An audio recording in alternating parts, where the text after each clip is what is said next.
Iran, America Iran is a disgrace. اور اسرائیل، targeted Iran's main enrichment. آخر ان سب کی لڑائی کس بات پر ہے؟ Israel launched multiple strikes on Iran's دنیا میں اسلامک 57 کنٹریز ہے، لیکن کیا وجہ ہے امریکہ اور اسرائیل ان سب کو چھوڑ کر ایک ملک ایران کے پیچھے پڑا ہے؟ ایران اور امریکہ کی اس جنگ کو پورا سمجھنے کے لیے ہمیں پیچھے جانا ہوگا۔ ایران اور امریکہ کے درمیان تنازع کی وجہ کئی سالوں سے تیز ہے، We shall never surrender.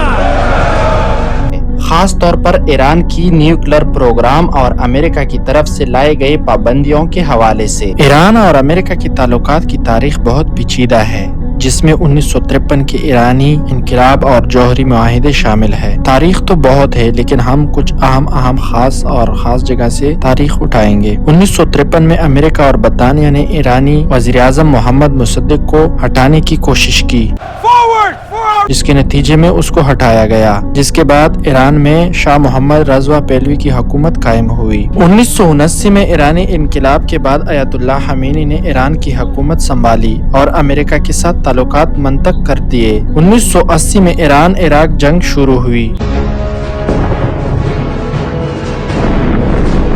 جس میں امریکہ نے عراق کی حمایت کی۔ یرغمالیوں کے بحران کے بعد امریکہ نے ایک حد تک صدام حسین کی حمایت کی، جس نے ایران پر حملہ کیا اور ایران عراق جنگ میں حصہ لیا، جس میں ایک اندازے کے مطابق 5 لاکھ سے لے کے 10 لاکھ تک لوگ مارے گئے۔ ایران عراق جنگ نے امریکہ اور ایران کے درمیان کشیدگی مزید بڑھا دی۔ اسی دوران تہران میں حکومت نے اسلامی انقلاب کو پلانا شروع کیا، جس میں طاقت کا استعمال بھی شامل تھا۔ ایران کا خارجہ پالیسی شیعہ اکثریتی سلطنت بنانے پر مرکوز تھی۔ امریکہ اور ایران کے درمیان تعلقات اس وقت نچلی ترین سطح پر پہنچ گئے جب یہ واضح ہو گیا کہ ایران کے پاس جوہری ہتھیاروں یعنی ایٹمی طاقتوں کی صلاحیت ہے۔ 1990 کی دہائی میں ایرانی جوہری ہتھیاروں کے بارے میں شک و شبہات تھے، لیکن 2000 کی دہائی کے اوائل میں نتنز افزودگی پلانٹ اور عراق ہیوی واٹر ری ایکٹر کے بارے میں معلومات سامنے آئے۔ ایرانی جوہری پروگرام کے خوف اور ایران کی جانب سے استعمال کیے جانے والے ہتھ کنڈوں کی وجہ سے امریکہ اور یورپی یونین نے ایران کے خلاف اقتصادی پابندیاں عائد کر دی۔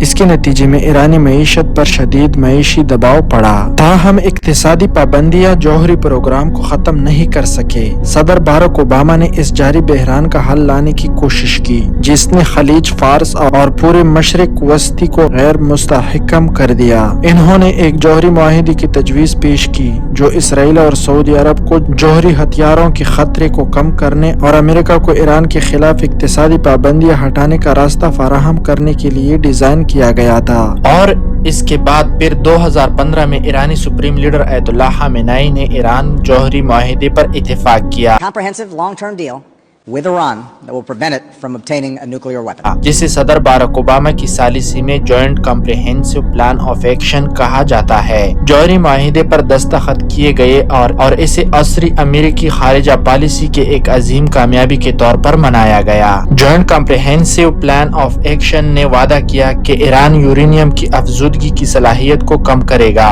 اور یورینیم کی ذخیرے کو 15 سال تک محدود کرے گا، اور اس میں جوہری تنصبات تشکیل نو کا ایرانی وعدہ بھی شامل ہے تاکہ اسے ہتھیاروں کے درجے کی پلوٹینیم کی پیداوار سے روکا جا سکے۔ یہاں پر اگر سوچا جائے تو ایران کو ایٹمی ہتھیاروں بنانے سے روکنے کے لیے ان لوگوں نے کیا پلان نہیں اپنائے، اور اس کے بعد ان لوگوں نے جو معاہدہ کیا تھا joint comprehensive plan of action, جسے کہا جاتا ہے، جب صدر 2018 میں ڈونلڈ ٹرمپ کی انتظامیہ اس سے دستبردار ہو گئی، انخلاء کی وجوہات میں ایران کی خلاف ورزیاں اور اس بات کا ثبوت شامل ہے کہ ایران جوہری ہتھیاروں کی تیاری جاری رکھے ہوئے ہے۔ صدر ٹرمپ نے انخلاء کا فیصلہ اس وقت کیا جب اسرائیلی اور امریکی انٹیلیجنس ایجنسیوں کی جانب سے موصول ہونے والی انٹیلیجنس رپورٹس میں اشارہ دیا گیا تھا کہ ایران افزودہ یورینیم کو ذخیرہ کرنے کی خفیہ کارروائیاں جاری رکھے ہوئے ہیں، یہ جاننے کے بعد کہ ایران جوہری پروگرام فعال ہے۔ سابق وزیر خارجہ مائک پومپیو نے اعلان کیا کہ پابندیاں بحال کی جائے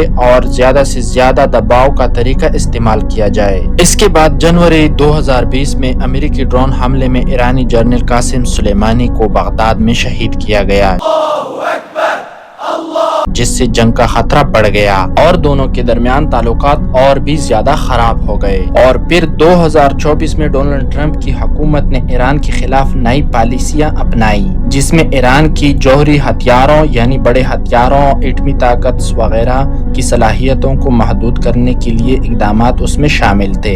ایران کا کہنا ہے کہ وہ اپنے نیوکلیر پروگرام کو محدود کرنے کے لیے تیار ہے، لیکن امریکہ کو بھی اپنی پابندیاں ہٹانی ہوگی۔ ایران کے وزیر خارجہ عباس غراقچی نے کہا کہ ایران نیوکلیر ہتھیار نہیں بنائے گا، لیکن اسے اپنے نیوکلیر حقوق کا دفاع کرنے کا حق ہے، اور امریکہ کا کہنا ہے کہ ایران کو اپنے نیوکلیر پروگرام کو مکمل طور پر بند کرنا ہوگا۔